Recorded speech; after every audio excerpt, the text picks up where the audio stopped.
오늘 말씀을 보시게 되면 돌 한 돌을 주님께서 시온에 두어서 기초를 삼을 텐데, 이 주님이 우리에게 주신 바 된 이 기초석 모퉁이 돌, 이 돌은 단단한 돌이고 보배로운 돌이고 또 견고한 기초다. 그래서 우리 인생 가운데 주신 바 된 이 견고한 모퉁이 돌이 누굴까? 우리는 알고 있죠. 이 모퉁이 돌에 대해서 이 모퉁이 돌을 믿는 자는 흔들리지 않는다 말씀하십니다. 인생이 흔들리고 불안정하고 하는 어떤 그런 인생이 아니라 견고하게 붙잡아 주시는 기초석이 있는데, 바로 이 모퉁이 돌은 예수님이시다. 우리 인생 가운데 이 모퉁이 돌이 있는 줄로 믿습니다. 아멘. 모퉁이 돌이 곧 예수님께서 견고한 우리의 인생의 기초석이며, 또는 우리가 살고 있는 이 우주 만물의 기초석이고, 또 사실 이 우리 교회의 기초석이며, 우리 가정의 기초석이고, 우리 하고 있는 기업들의 기초석이며, 또한 하나님께서 이 대한민국 한반도의 기초석인 줄로 믿습니다. 아멘. 시편 118편의 저자는 건축자가 부린 돌이 집 모퉁이의 머릿돌이 되었다, 이는 이와 같이 생각하신 것인데 아주 기이한 것이다, 어메이징한 것이다 이렇게 말씀하세요. 이 집 모퉁이의 머릿돌이라 하는 것이 우리가 알다시피 정말 첫 번째 건물을 지을 때 제일 먼저 첫 번째 놓는 그 돌을 머릿돌, 기초석이라고 말하죠. 이 모퉁이 돌이 누군가에 대해서 여러 해석들이 있습니다. 첫 번째는 고대 이스라엘 사람들은 자기 민족을 지칭한다고 이해했어요. 그래서 A.K. 커크패트릭 같은 사람은 이렇게 설명합니다. 이스라엘은 머릿돌이다. 세상의 권세들은 그것을 쓸모없는 것으로 내던졌지만 하나님은 세상에서 그의 나라를 건설하는 데 가장 여롭고 중요한 자리를 차지하도록 정하셨다. 이 말은 하나님의 목적에 있어서 이스라엘 사명과 운명에 대한 의식을 표현하고, 이스라엘은 이방 국가들로부터 버림받았지만 하나님에 의해서 그의 나라 건설에 주된 역할을 하게 된다는 것이다. 이제 성경에 있는 어떤 중요한 어떤 의미를 담고 있죠. 왜냐하면 이스라엘 이 민족은 초전 피플이고, 또는 이 아브라함의 후에 들러서 예수님 오실 길을 준비하는 소명이 있습니다. 그러나 성경은 더 깊은 본질로 들어갑니다. 예수님은 이렇게 말씀합니다. 내가 바로 코너스톤이다. 내가 바로 모퉁이 돌이다. 이렇게 말씀하십니다. 추운 날씨에 뚫고 온 영년이와 하얀색을 표현합니다. 예수님께서 자신이 바로 이 코너스톤 모퉁이 돌이라고 말씀하십니다. 정말 이렇게 성경을 보게 되면 예수님께서 자신의 모퉁이 돌인 것을 이야기하기 전에 바로 그 직전에 성경 구절이 있는 것이 뭔가 하면 포도원을 하나님께 주인께서 주셨는데, 포도원 주인이 그 포도원부터 이제 소출을 이렇게 받기 위해서 자기 종들을 보냈는데 종을 죽이고 종을 때리고, 그래서 그렇게 이게 포도원 주인이 나중에 아들을 보냅니다. 내 아들은 존중해지겠지. 근데 그 아들마저 때리고 멸시하고 죽입니다. 그래서 바로 그 말을 듣고 난 다음에 주님은 그 다음 이어서 하신 말씀은 바로 내가 건축자들의 버린 돌이 진 모퉁이의 머릿돌이 되었다 하는 그 말씀을 하시죠. 곧 예수님 자신이 그 모퉁이 돌인 것을 얘기합니다. 세상은 예수님을 거부합니다. 우리도 그런 때가 있었죠. 그러나 성경은 이 예수님이 머릿돌인 것을 이야기합니다. 사실 아브라함 카이프 같은 사람은 굉장히 성경의 본질을 이야기합니다. 시대마다 사람들은 예수님을 거부하지만, 그렇지만 아브라함 카이프 같은 사람은 명확히 말하기를 바로 주 예수님께서 온 우주 만물의 코너스톤이시다. 한 나라의 궁극적으로 코너스톤이시다. 또 우리 각 개인의 인생의 모퉁이 돌이시다. 바로 이 베드로가 예수님께서 모퉁이 돌인 사실을 이렇게 더 언급을 하죠. 사도행전 4장 10절 12절에 보시게 되면 너희와 모든 이스라엘 백성들은 알아야 된다. 4,000명씩 예수님께 막 회개하고 돌아왔던 그 유명한 사건이에요. 미문의 안전병을 일으키고 난 다음에 주님이 성전에서 이스라엘 백성에게 선포를 합니다. 너희 이스라엘 백성들아 알아라. 너희가 십자가에 못 박고 하나님의 죽은 자 가운데서 살리신 이 예수는 나사렛 예수, 이 나사렛 예수는 이름으로 이 안전뱅이가 건강하게 되어서 너희 앞에 섰는데 이를 일으킨 이 예수는 너희 건축자들의 버린 돌로서 집 모퉁이의 머릿돌이 되었다. 이 말을 합니다. 다른 이로서는 구원을 받을 수 없나니 천하 사람 중에 구원을 받을 만한 다른 이름을 우리에게 주신 일이 없다. 이렇게 말씀하죠. 그리스도를 믿는 사람에게는 예수님이 인생의 모퉁이 돌이 됩니다. 믿지 않는 자들에게는 이 모퉁이들이 그들의 거치는 반석이 되고 또 넘어진 걸림이 됩니다.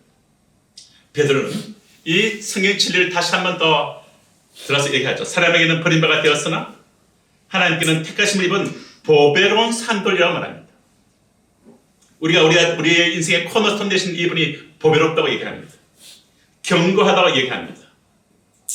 이 견고한 기초를 믿는 사람은 흔들리지 않는다고 말합니다. 부끄러움을 당하지 않는다 말합니다. 보배로운 산돌이신 예수께 나가서 너희로 산돌같이 신령한 집으로 세워지고 예수 그리스도로 말미암아 하나님이 기쁘게 받으실 신령한 이스라엘들의 제사장이 될지니라. 하나님을 경외하는 성이 될지니라. 보라 내가 택한 보배로운 모퉁이 돌을 시온에 두노니 그를 믿는 자는 부끄러움을 당하지 아니하리라. 이렇게 말합니다. 믿는 자에게는 보배이지만 믿지 않는 자들에게는 걸려 넘어지게 하는 바위가 된다. 이렇게 말합니다. 주 예수님은 모퉁이 돌이 되시죠. 예수님은 우리 인생의 여러분들이 각 인생의 모퉁이 돌이시며 머리 돌이십니다. 그래서 에베소 2장 20절도 말씀하기를 예수님께서 바로 성경 말하기를 너희 인생은 사도들과 선지자들의 터 위에 세우심을 입은 자들인데 예수 그리스도께서 친히 모퉁이 돌이 되셨단 말입니다. 여러분 인생의 모퉁이 돌 기초성이 뭡니까? 첫 출발점이 무엇입니까? 새롭게 거듭나고 난 다음에 출발점이 누굽니까? 예수인 줄로 믿습니다. 예수가 모퉁이 돌입니다. 예수가 기초성입니다. 보배롭습니다. 견고합니다. 이 보배로운 기초성을 믿는 사람은 모퉁이 돌을 굳게 의지하는 사람은 부끄러움을 당하지 않는다고 성경은 말합니다. 그래서 이사야서 28장 16절에서 내가 한 돌로 기초를 삼았는데 이 기초성을 믿는 이는 부끄러움을 당치 않는다. 베드로도 부끄러움을 당하지 않는다고 말씀을 전해줍니다. 하나님은 천지 만물을 창조한 것을 믿습니다. 그리고 이 하나님이 온 천지 만물의 기초인 것을 믿습니다. 그리고 이 온 만물을 창조했기 때문에 이 모든 세상의 참된 주인이 하나님이십니다. 우리 선포할까요? 이 한반도의 주인은 내 인생의 주인은 하나님이시다. 네, 이것이 성경의 큰 진리입니다. 이 진리를 알지니 진리가 너희를 자유케 한다고 말합니다. 그래서 아브라함 카이퍼라는 사람은 이렇게 말합니다. 이 세상의 모든 영역에서 하나님께서 당신의 주권을 다른 사람에게 한 치도 내어준 적이 없다 말합니다. 한 치, 원 인치도 어느 한 점도 이 모든 것도 다 하나님의 것입니다. 다만 인간이 그것을 들어섰을 뿐이죠. 하나님 주권입니다. 그러므로 주 예수님은 우리 인생의 나의 인생의 모퉁이 돌이 되시고 우리 가족의 모퉁이 돌이 되시고 우리 교회의 모퉁이 돌이 되시고 우리 직장과 기업의 모퉁이 돌이 되십니다. 우리 한반도의 모퉁이 돌이 되십니다. 그리고 이 열방과 온 창조한 모든 우주 만물의 모퉁이 돌이 되십니다. 하나님은 예수 그리스도를 그렇게 정하셨습니다. 이분이 기준입니다. 이분이 기초입니다. 이분을 의지하면 견고해집니다. 이분을 의지하면 흔들리지 않습니다. 이분을 의지하면 부끄러움을 당하지 않습니다. 성경은 그렇게 말합니다. 그러나 사람들은 이 모퉁이 돌을 제거하려고 했습니다. 거절했습니다. 그러나 이 모퉁이 돌을 빼버리면 어떻게 됩니까? 집이 불안전해집니다. 집이 무너질 수가 있어요. 집이 위험해집니다. 한 개인의 인생 속에서도, 한 기업 속에서도, 한 가정 속에서도, 심지어 한 나라 속에서도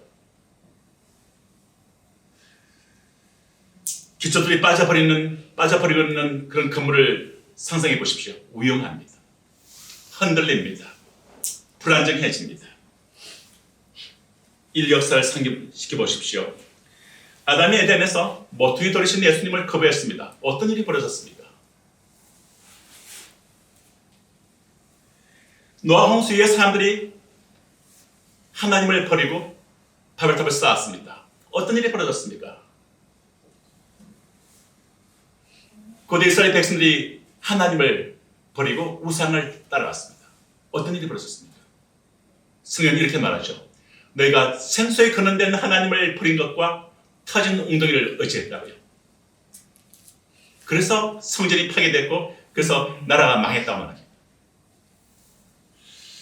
예수님 당시에 어떤 일이 벌어졌습니까? 예수님을 사람들이 거부했습니다. 그리고 예수님을 버렸습니다. 이 십자가 사건의 핵심이 무엇입니까? 사람들의 잘못의 핵심이 무엇입니까? 창조주시요 만유의 참된 주인이신 주권자 예수님의 주되심과 그분의 기초석 되신 것과 내 인생의 코너스톤 모퉁이 돌 되신 것을 거부한 것입니다. 오히려 어떻게 말했습니까? 예수님 너희 왕이다라고 오히려 이렇게 빌라도가 얘기하니까 아니요. 저 로마의 시자가 우리 황제 이렇게 말했습니다. 예수님이 왕 되심을 거부했습니다. 어떤 결과가 나왔죠? 추후 로마 황제에 대한 티투스 장군에 의해서 성전이 불타고 예루살렘은 파괴되고 나라는 망해버렸습니다. 사람들은 흩어져 버렸습니다. 모퉁이 돌을 제거할 때 개인의 삶이 무너집니다. 성전이 무너집니다. 나라가 무너집니다. 예수님 당시에 헤롯 성전은 AD 19년에 시작해서 예수님이 돌아가시고 부활 승천하신 이후인 63년대에 완공되었다고 합니다. 무려 43년을 거쳐서 건축했어요. 얼마나 아름다운 건물이었는지 세계 7대 그런 세계 가장 뛰어난 그런 건물로서 얘기됐습니다. 무려 성전을 가보시면요, 지하에 가보잖아요. 길이가 11m 넘는 기초석이 있어요. 폭이 3.7m고 높이가 5.5m 있는 그런 거대한 돌들이 밑에 기초를 받치고 있습니다. 어마어마합니다. 어메이징합니다. 그리고 성전 입구의 대리석 기둥은 무려 12m나 되었습니다. 아주 웅장하고 화려하고 거대했습니다. 그러나 모퉁이 돌리신 예수님을 버렸을 때 헤롯 성전이 완공된 지 7년밖에 지나지 않은 AD 70년경 8월 10일에 로마 장군 티투스에서 성전을 파괴됐습니다. 돌 하나 돌 위에 남지 않을 만큼 성전은 파괴됐습니다. 폐허가 되고 말이죠. 제가 지지난주에 미국을 방문하고 왔습니다. 생각이 좀 많았습니다. 이번에 방문하고. 왜냐하면 제가 도착이 한 주 전에 캘리포니아 불이 꺼졌기 때문에.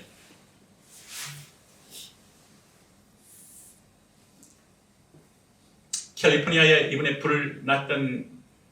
소롯이 불이 났던 그 지역에 대해서 사람들이 이런 얘기를 하더라고요. 바로 헐리우드에서 하나님을 아주 굉장히 멸시하는 말들을 했었대요. 불나기 바로 직전에. 그리고 동성애를 지지하고 마약을 추구하는, 합법하는 그런 세력들이 많은 그곳이 크게 불이 났다고 합니다. 미국이 하나님을 떠날 때, 곧 모퉁이 돌을 제거할 때 나라가 기울어지는 것을 저는 보았던 것 같아요. 지난 한 40년 이상을 제가 미국을 봤으니까요. 케네디 이후 미국 학교에서 기도회를 금지하고 성경 읽기를 금지하고 공적 석상에서 기독교 신앙을 말하는 것을 금지하게 되었을 때 어떤 결과가 일어났습니까?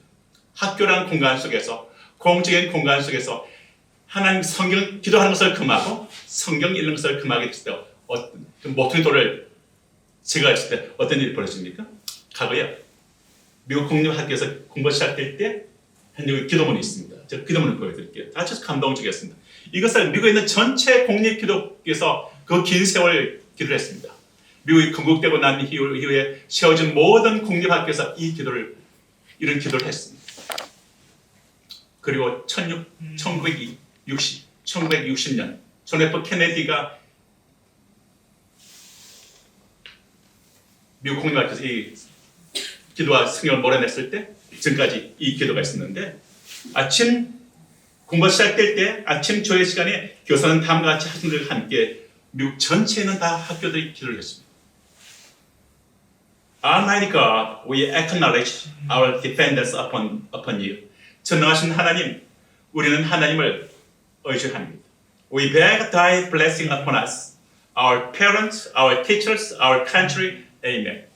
이 보십시오. 우리는 우리의 부모들과 우리와 우리의 부모들과 우리의 선생님들과 우리의 나라가 우리를 축복해 달라고 하나님께 청합니다. 아멘. 이 기도가 모든 공립학교에서 수업전에 했던 기도입니다.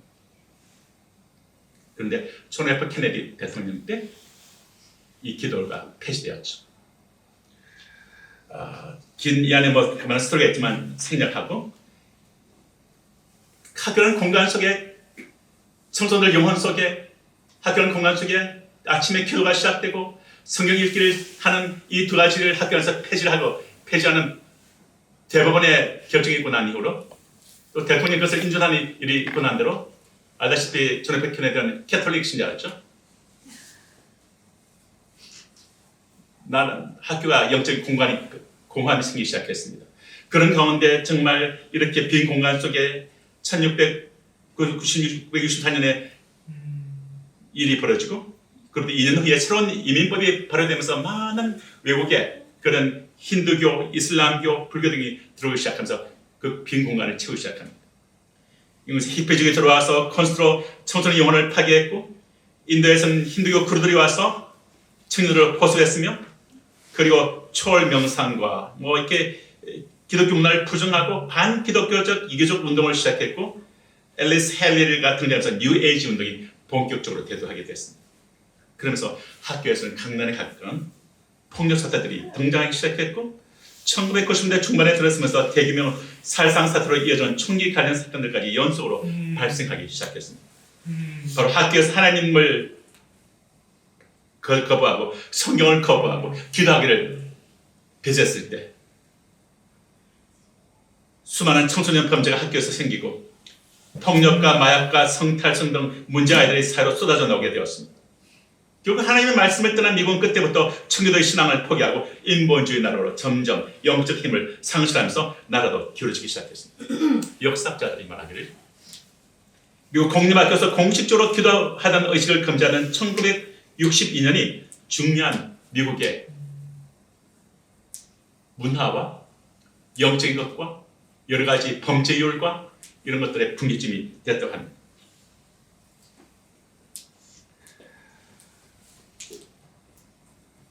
제가 결론으로 이 컬럼바인 고교 총기 사건이라는 것을 아마 봤을 겁니다. 그때 자신의 이런 아버지 데릴 스카트가 연방의회 청문회에서 왜 우리나라는 학생들이 학교에서 기도하는 것을 금하고 왜 성경 읽기를 금하는 이런 법안이 있는가? 과연 이것이 우리의 청년들에서 맞는 것인가 하고 울부짖으면서 했던 기도문이 있어요. 그 기도문을 제가 소개하겠습니다. 그러면서 도대체 미국에 필요한 것이 뭔가 말이죠. 이렇게 합니다. 이렇게 말합니다. 우리의 헌법은, 우리의 법은 우리의 깊은 필요들을 이거노한 무시합니다. 당신이 하는 그 법관의 그 말들은 아주 공한 소리입니다. 그래서 우리의 그런 귀한 청교도의 영적 유산들을 벗겨버렸습니다. 단순한 이 기도를 우리 법적으로 배제해버렸습니다. 그래서 그 빈 공간 속에 총탄이 우리의 클래스룸을 채우고 우리 소중한 아이들을 죽게 했습니다. 사람들은 왜라는 질문을 던집니다. 그러나 이 정말 이 엄격하게 규정되는 이 잘못된 법들, 그리고 이 잘못된 어떤 이 크리드들 인해서 그것이 규정화되었습니다. 성경 읽는 것을 금하고 기도하는 것을 금하고 하는, 그러면서 우리의 실패가 무엇인가를 이해해야 되는데 바로 우리가 필요한 것은 하나님이라는 것입니다. 이렇게 그가 기도를 연방에서 그가 울부짖으면서 이 이야기를 하고 또 했습니다.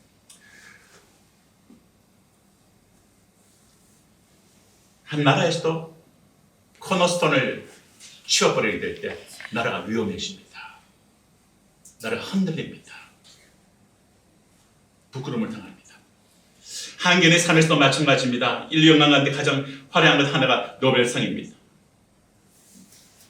그러나 그게 코너스톤을 버렸던 해밍웨이 같은 사람은 알다시피 노인과 바다에 얘기해 놓듯이 그가 정말 그런 이 큰 물고기를 잡는 일을 했지만 나중에는 다 뜯겨버린 뼈만 남은 그런 것을 그가 건전 얘기를 하죠. 그같이 해밍웨이가 인생 말년에 그는 허무함 가운데서 그는 알코올 중독에 걸리고 나중에는 자살하는 것을 봅니다. 까미나 모파상 같은 사람들도 다 불행한 죽음을 맞이하죠. 인생 코너스톤이 없어요. 지성은 뛰어난지 모릅니다. 문학상을 받은 설국의 작가 가와바타 야스날 같은 일본인 작가도 자살해 죽었습니다. 모퉁이 돌이 없는 삶은 외부적으로 인기가 많을 수는 모르지만 내적인 허무함으로 인해서 무너질 수밖에 없습니다. 그리고 케네디 대통령 얘기를 좀 하겠습니다. 제가 보스턴에서 오래 살았습니다. 지난 10년 동안 거기서 보스턴 일을 했죠. 거기서 케네디 중요한 어떤 그런 것들이 거기에 있습니다. 뮤지엄도 가봤죠. 케네디 때 학교에서 기도를 중단시키는 일을 그가 판결에 지지 촉구하는 기자회견을 했습니다. 결정적으로 이것이 미국에 무너지게 하는 계기가 됐는데 코너스톤을 자기 개인만이 버린 것만이 아니라 한 국가에서 코너스톤을 배제하는 일을 했을 때 그 케네디 인생에 어떤 일이 벌어졌을까요? 아마 여러분들 아실 겁니다. 아시는 분들은. 제가 조금 한 번 언급을 할게요.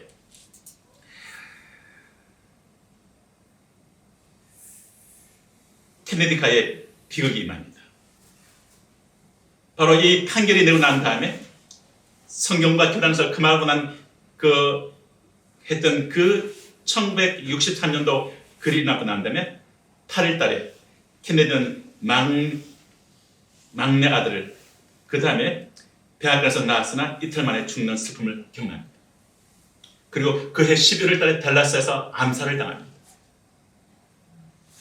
케네디에 들리에서 대통령에 도전했던 남동생 로버트 케네디 역시 1968년 선거활동 중 저격당해서 죽게 됩니다. 84년도 로버트 케네디 아들 데이빗이 마약 가용으로 죽는 비극이 일어납니다.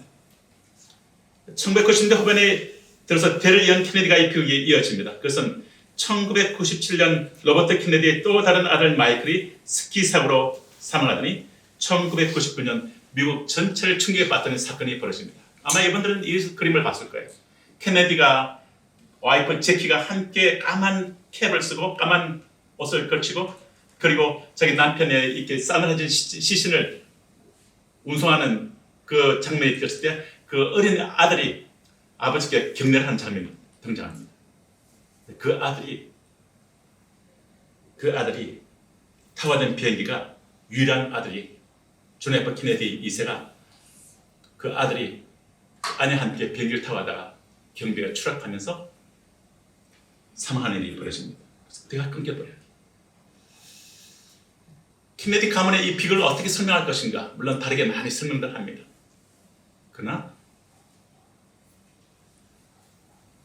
공립학교에서 기도하는 것을 제거하고 성경 읽는 것을 금하게 된 이 모퉁이 돌을 제거한 이것과 빼놓고는 생각할 수 없는 일이 있습니다. 흔들린 것입니다. 모퉁이 돌을 버린 결과입니다. 모퉁이 돌리심을 인정할 때 임하는 축복을 한번 생각해 봅시다. 유대인 성인식을 가면은요, 인간은 왜 사는가라는 질문을 합니다. 바르 미츠바 13세가 되죠. 인간은 왜 사는가? 그랬을 때 이렇게 답변해야 됩니다.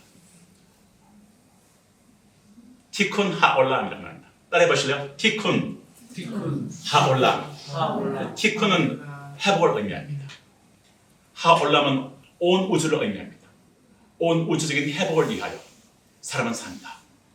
그러면 온 우주의 회복을 위해서 우리는 무엇이 되어야 할 것인가? 언약의 아들이 되어야 된다. 곧 성경을 우리는 안아야 된다. 바른 미tz바를 바로 그때는 성인식 때 성경을 강론을 하죠. 그러면서 성인이 됩니다. 어른이 된다 하는 것은 성경을 안는 것이고 성경을 이제는 말씀을 나누게 되는 것, 그것이 어른이 되는 것이라 말합니다. 성경이 하나님께로 돌아가는 것, 회복을 뜻하죠. 그러므로 불안정한 세상 속에서 모퉁이 돌을 상실한 사람들의 참된 모퉁이 돌이신 창조주 하나님을, 예수님을 기초소로 모셔들어야 참된 회복이 이루어집니다. 예수님은 각 시대마다 사람들에서 버림받아 되었지만 하나님께는 택하심이 된 바벨론 돌이요 산돌입니다.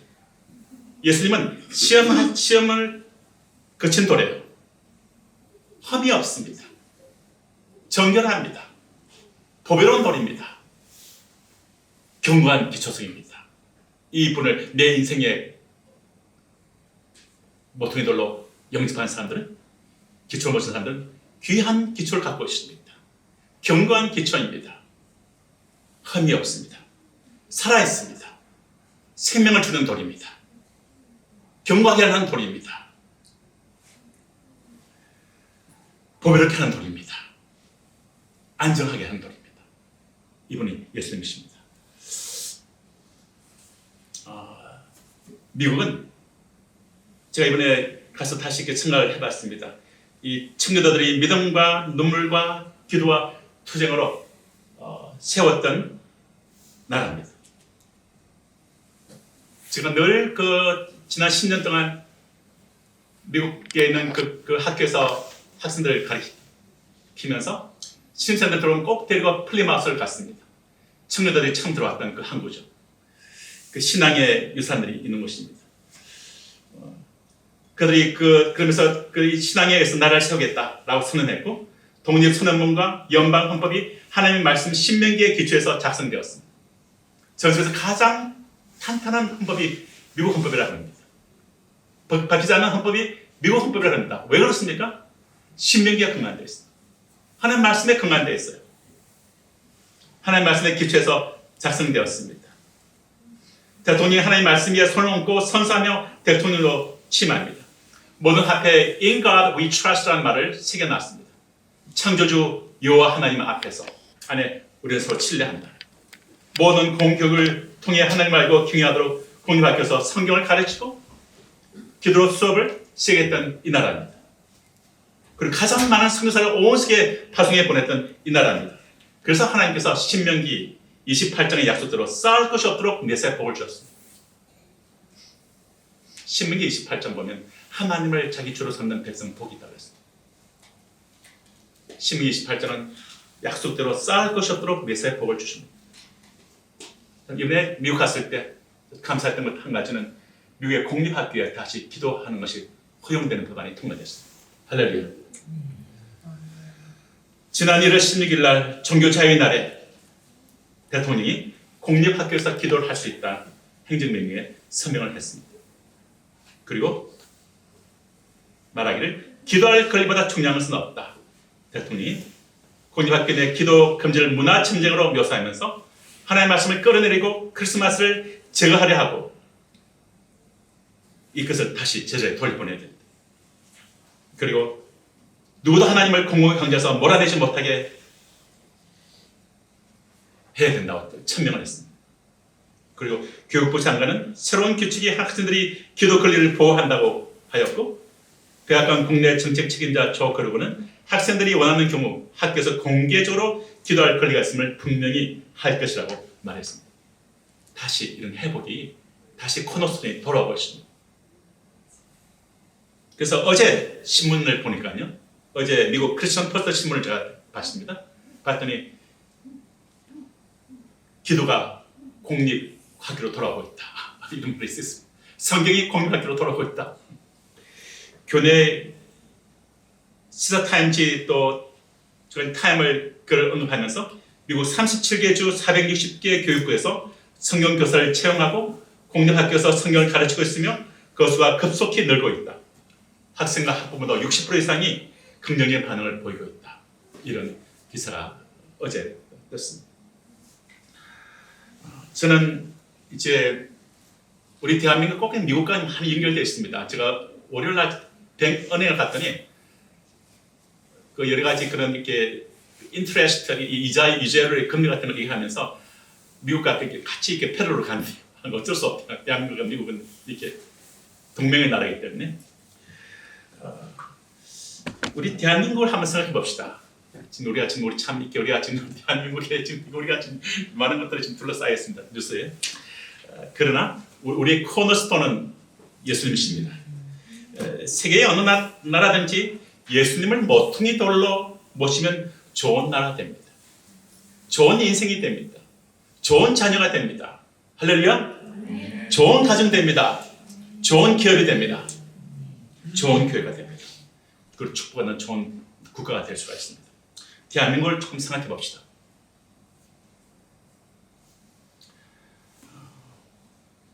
(1885년대) 선교사가 들어왔습니다. 그때 언더우드가 들어와서 했던 기도문 기억나십니까? 이 땅을 보면 너무나 어둡다 말합니다. 너무나 가난하다 말합니다. 여성들은 너무나 인권이 무너져 있다 말합니다. 소망이 보이지 않는다 말합니다. 그러나 그 마지막 한 말이 그는 하나님 믿습니다. 하나님께서 이 땅 가운데 많은 사람들이 하나님을 찾게 되고 그리고 이 땅이 정말 하나님을 위해서 축복된 나라가 될 수 있음을 믿습니다라고 1885년도에 언급했던 기도문이 있어요. 1885년도부터 우리나라가 이렇게 지금 그때에서 지금 2025년 된 이 시점에서 우리가 다시 돌이켜볼 때 1885년부터 1909년까지 24년 사이에 950개의 기독교 미션 학교를 성사되게 세웠습니다. 950개예요. 이것이 대한민국의 든든한 기초가 되어졌습니다. 이 안에서 김소월 시인이 성경을 배워서 그 아름다운 시를 써냅니다. 유관순 누나가 독립운동을 할 수 있는 힘을 얻습니다. 안창호 선생이 또 애국가를 또 만듭니다. 하나님이 보호하사 우리나라 만세 금식기도하고 난 다음에 많은 사람들이 이어서 길었습니다. 이승만 대통령이 배제학교에서 또 신앙을 해서 길러집니다. 주시덕은 한국 유명 한글 학자가 또 길러집니다. 많은 사람들이 길러졌어요. 1907년도에 평양 대붕이 일어나면서 했던 말이 멍하니까 그때 있었던 성서들이 이런 말입니다. 사도행전 2장 이후에 가장 강력한 성령의 쏟아부어짐이 대한민국에 일어났다 말합니다. 이 나라 특별한 나라입니다. 대한민국. 사도행전 2장 사건 이후로 가장 강력한 성령이 부어진 곳이 대한민국입니다. 라고 얘기합니다. 그리고 일제 치하 신도이즘에 거부해서 기독교인들이 일어나고 그때 독립선언문을 작성했던 천남선이 말하기를 독립과 자유와 평등과 쭉 독립선서를 말한다면 이 사상은 신약과 구약의 근원에서 써졌다 라고 말했습니다. 우리는 신도이즘을 거부합니다. 태양신숭배를 거부합니다. 우리는 창조주 하나님을 우리 경외하는 나라가 되어야 된다라는 뜻을 담고서 그걸 습득합니다. 그런 가운데 1919년 3월 1일 독립선이 있고 난 다음에 한 달 후에 배시학교에 있던 김기식 선생님 그리고 안창호, 이승만 이런 또는 이 많은 신실한 기독교인들이 상하이에 건너가서 유태인들이 보니까 한국 사람 민족들이 불쌍한 거죠. 일제 주권을 잃어버리고 자기들도 나라를 잃고 방황하는 신세고 함께 컴패션을 느끼면서 유대인 게토에 있는 건물을 하나 내줍니다. 그게 우리 한국의 상해 임시정부를 세웁니다. 기독교인들이 들어와서 프로페셔널 가버먼트, 미래에 있게 될 대한민국의 정부를 위해서 미리 준비하는 상해 임시정부를 세우면서 그때 만든 법안이 있어요. 10개조 항목 이렇게 시작됩니다. 하나님과 창조주 여호와 하나님과 우리 인간이 힘을 합쳐서 이렇게 시작합니다. 그리고 그 7주에 보면 이런 말이 있죠. 하나님의 뜻에 의하여 이 나라를 세운다. 건국을 기초를 깐다. 이런 말을 합니다. 대다수의 사람들 보면 그게 뭐 국무총리부터 해서 사람들 쫙 보면 다 기독교인들이에요. 그리고 알다시피 우리가 부르는 하나님이 보호하사 우리나라 만세, 이것이 어디서 온 겁니까? 네, 안창호 선생이 평양에서 이틀 동안 금식 기도하면서 사고 난 다음에 하나님께로부터 말씀을 받아서 가사를 썼습니다. 동해물과 백두산이 마르고 닳도록 하나님이 보호하사 우리나라 만세. 저는 어릴 때, 초등학교 때 이 노래 부르면서 그때 신앙이 아니었잖아요. 하나님이 보호하사, 저게 뭐지? 하나님이 보호한다고? 대학교 1학년 때 예수님을 영접하고 굉장히 제 안에 가슴에 크게 밀려왔습니다. 안창호 선생이 독실한 기독교인 그가 기도하면서 이 가사를 받은 것을 알았습니다. 금식기도 하고. 이 어느 나라 대한민국 어느 나라 내셔널 앤템에 외국가에 이런 노래가 있습니까? 하나님이 보호하사. 보호란 뜻이 뭐예요? 보자가 protect, 하나님이 보호하시고, 우하사, caring for, 하나님이 돌보시고. 우리나라 만세. 백두산이 다 마르고 닳아도 동해물이 다 말라지도 하나님이 우리나라를 보호하사. 그러면서 이 국가를 써가지고 그걸 가지고 독일인 아니테 선생에 보니까 아니테 선생이 그걸 작곡을 해가지고 송기정 선수하고 베를린 올림픽에 참가했던 그 7명의 청년들에게 비밀리에 만나서 이것이 우리나라 노래예요. 응원가요. 이 노래 불러준 거 아닙니까?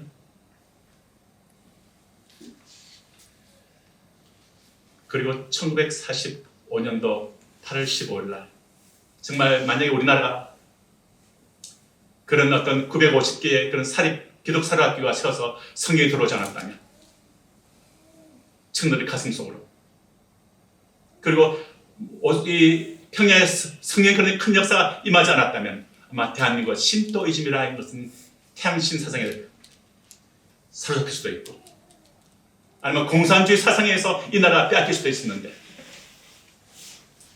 주님은 기독교 진리가 이 안에 들어오겠습니다. 1945년 8월 10일 대한민국이 해방되고 48년대 건국했을 때 그때 기도로 나라를 시작합니다.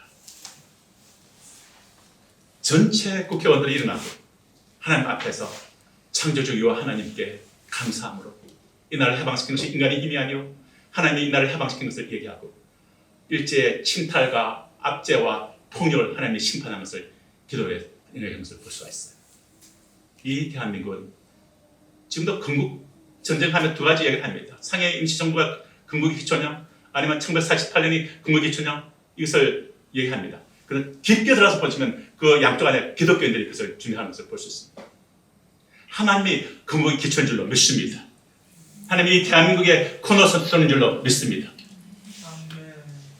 사람들이 만약 그것을 받아들이지 않아도 하나님께서 말합니다. 이 대한민국은 나의 거야. 온 세계는 나의 것이야. 하나님이 코너선인 줄로 믿습니다. 6.25 전쟁이 일어났습니다. 나라가 망하게 되었습니다. 부산까지 밀렸습니다. 낙동강 전선 조금 남았습니다. 그때 이승만 대통령이 목사님들께 기도를 부탁했습니다. 목사님께서 금식기도 하셨고 부산 초량에서 정말 눈물바다가 됐다 그럽니다. 그리고 유엔군이 밀려들어옵니다. 유엔군을 예수를 잘 따르는 예수 믿는 유대인 메카트가 유엔군을 데리고 들어옵니다. 공산주의로부터 나를 리버레이션 하는 일을 합니다. 그리고 지난 1950년부터 2025년 되는 현재까지 산업화가 진전되고 민주화가 진전되고 선진화가 진전됐습니다. 그리고 대한민국 미국을 이어서 세계에서 두 번째로 성사를 많이 보내는 나라가 되었으며 유일하게 개발도상국이 선진국가가 되었습니다. 두 나라가 있다 그래요. 이스라엘과 대한민국 두 나라가 그렇게 됐다고 합니다. 그리고 이 대한민국은 온 세계로 복음을 전파하고 영역 주권 신앙을 전가하고 건강한 문화를 제공하고 우수한 생산품을 온 세계에 보낸 나라 그리고 이 예수 그리스도께서 모퉁이로 된 대한민국과 한반도가 되어서 열방과 이스라엘 향하여 축복의 근원이 되고 악에 죽인 사단과 적그리스도와 교만하고 거짓되고 불의한 자를 심판하실, 그리고 의인들을 영화롭게 하실, 그리고 이 땅에 하나님 나라를 온전히 도래하게 하실 왕이신 예수님의 메시아 오시는 길을 준비하는 나라로 부른 줄로 믿습니다. 마지막으로 제가 한경재 목사님이 했던 설교문을 다시 감명 깊게 봤습니다. 이분이 했던 1947년에 했던 설교입니다. 영락교회 담임 목사님이었지. 가장 존경받는 경건하고 겸손하고 청빈한 목사님이었죠. 이 목사님이 우리 한민족을 향해서 말씀을 선포했습니다. 설교 내용이 뭔가 하니까 1947년, 48년도에 나라가 시작됐으니까 진정한 민주주의 사상의 핵심은 개인 인격의 존중 사상과 개인의 자유 사상과 만의 평등 사상 등일 것입니다. 이 사상의 연원이 어디에 있습니까? 이 사상의 근본은 바로 신구약 성경입니다. 그러므로 우리가 기억할 수 있는 민주주의의 꽃은 기독교 문화의 밭에서만 아름답게 핀다는 사실입니다. 더 나아가 이렇게 이 민주사상을 가르칠 뿐만 아니라 특히 모든 신교, 특히 장로교회는 민주주의 정치 실행자였습니다. 나라보다 교회가 먼저 서는 것은 당연한 순서입니다. 이스라엘 민족이 먼저 시내산에서 교회가 서고 가나안 땅에서 나라가 섰습니다. 야만적인 북유럽에서 내려온 야만족들이 기독교의 감화를 받은 후에 유럽이란 기독교 국가들이 세워지기 시작했습니다. 미국이라는 땅에 청교도들이 들어가서 교회가 세워지고 미국의 국가가 세워졌습니다. 그러면서 한경재 목사님은 이렇게 말씀합니다. 우리 대한민국은 조선 말에 하나님 기독교를 보내왔습니다. 성경을 주셨고 복음이 들어오게 했습니다. 그래서 장차 새로운 나라의 기초를 준비하는 하나님의 경륜이 분명히 있습니다. 그리고 기독교는 반드시 새 한국의 정신적 기초가 될 것입니다. 왜? 천지를 창조한 하나님을 믿는 그 하나님이 이 온 땅의 주인이시기 때문에. 그러면서 그분이 했던 참 재밌는 말이 이렇게 말해요. 한말 개원군이 버렸던 돌이 이렇게 말합니다. 개원군이 기독교가 들어왔을 때 엄청나게 핍박하고 기독교를 제거하려고 했습니다. 한말 개원군이 버렸던 돌 예수가, 기독교가 새 한국의 영원한 머릿돌이 될지어다. 아멘이십니까? 제가 다시 읽겠습니다.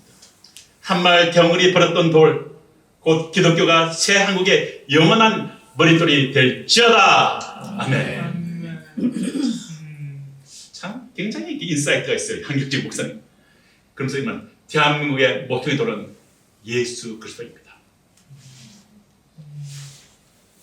아브라함 카이퍼 땅만. 이 땅은 칼 막스나 김일성이나 무신론적 유물론이나 네오막시즘이나 신도이즘이나 마모니즘이나 알라나 이단과 성혁명과 공립학교 기도회와 성경 읽기를 폐지하는 또 진화론 교육 같은 이런 것들이 땅을 망하게 하는 것들입니다. 이 땅의 창조주시요 주인이신 하나님께서는 당신이 창조한 이 세계를 하나님을 경외하고 하나님께 예배하는 세상의 세계가 되기를 원하시고 그런 대한민국이 되기를 원하시며 우리 각 개인이 되기를 원하시고 우리 그런 가정이 되기를 원하십니다. 북한 땅과 이란 땅과 중국 땅과 러시아와 온 세계가 하나님을 경외하는 땅이 되기를 원합니다. 성경 말씀 보면 땅을 망해한 자를 하나님 멸망시킨다고 합니다. 하나님을 대적하는 사상으로, 물질론적 유물론으로, 잘못된 동성애 사상으로, 잘못된 이단과 잘못된 종교로 땅을 망하게 하는 사람들, 영혼을 망한 자를 하나님이 멸망시킨다고 합니다. 코너스톤을 버린 사람들 인생은 흔들립니다. 그리고 그 인생은 위험합니다. 무너집니다. 오직 대한민국 모퉁이 돌은 예수 그리스도입니다. 이 한반도 주님 겁니다.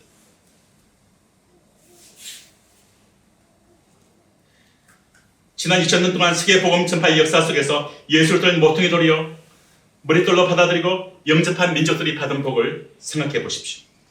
예수님을 개인 속에, 가정 속에 모퉁이 돌과 머릿돌로 영접한 가정과 인생들을 주목해 보십시오. 그 인생을 주는 때가 되면 점점 더 존귀하게 하시고 영광스럽게 하시고 더 복되게 하시고 더 새로운 에덴같이 생수의 강물이 흐르고 꽃 피어나고 열매 맺는 아름다운 공간으로 주면 더욱더 에덴 동산같이 주님만이 통치하시는 공간으로 빚어가실 겁니다. 그러나 주님을 거부하는 이 모퉁이 돌 위에 떨어져 성할 자가 없습니다. 예수님을 거부하고 하나님을 대적하는 이 돌을 예수님을 반대하고 대적하고 조롱하고 모함하는 이들 위에 이 돌이 떨어지면 그를 가루로 만들어 헛되라고 성경이 말합니다. 무서운 심판과 경고의 말씀입니다. 반면에 이 모퉁이 돌을 견고하게 의지하는 사람들은 인생이 더 견고해질 것이요 더 보배롭게 귀하게 될 것이요 부끄러움을 당하지 않을 것입니다. 하나님의 그런 산돌로서 더욱더 넘치는 생명이 임할 줄로 믿습니다. 그러므로 우리는 깨달아 알고서 코너스톤인 내 인생의 모퉁이 돌인 주님을 견고하게 딱 붙어 사는 인생이 됩시다. 아멘? 끈딱지같이 붙어 삽시다. 할렐루야. 그래서 산돌이시며 모퉁이 돌이시며 견고한 머리 되신 예수님께 견고하게 붙어 사는 인생을 됩시다. 아멘. 예수님은 영원토록 그 자리를 지키시는 모퉁이 돌이십니다. 예수님은 여기 있는 우리 인생을 지탱해 주시는 견고한 반석이십니다. 우리 모든 소망의 원천이 되십니다. 우리 모든 즐거움의 근원이 되십니다. 여러분들이 개인과 기업의 인생 가운데 축복의 원천이 되십니다. 우리 인생의 보배이십니다. 그래서 보배라고 해요. 보배는 산돌입니다.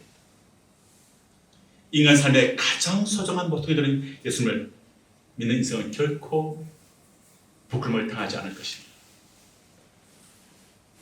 그리고 이분을 모셔 사는 여러분들 삶 속에 새로운 에덴 같은 축복이 시편 사편의 축복이 임하시기를 주님으로 축원합니다. 다 같이 일어나시겠습니다.